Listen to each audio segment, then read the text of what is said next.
Monica, I wanted to ask you about that breaking news from Israel's Supreme Court striking down the key part of Netanyahu's controversial judicial overhauls. Is there a concern from the U.S. that this could ignite tensions there, potentially weaken Netanyahu in all this? Just to remind people, the huge protests we saw, most of the headlines out of Israel before October 7th were about these huge protests and the unrest we saw there.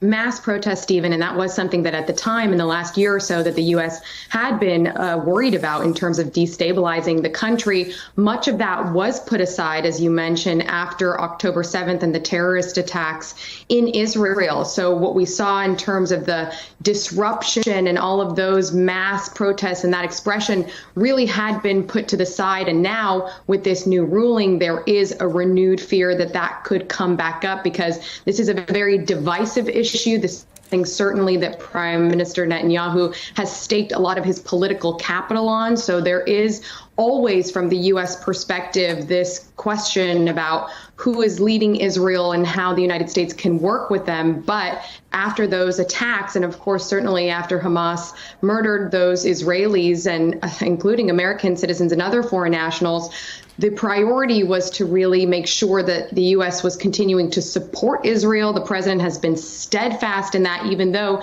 he has been clear in recent weeks he has serious disagreements with the prime minister. And even those comments recently about the, quote, indiscriminate bombing that Israel has done, he suggested even that the government of Israel was going to have to make some very difficult decisions ahead. A part of that is this judicial overhaul and these questions about the future of the country from that aspect as well, Stephen.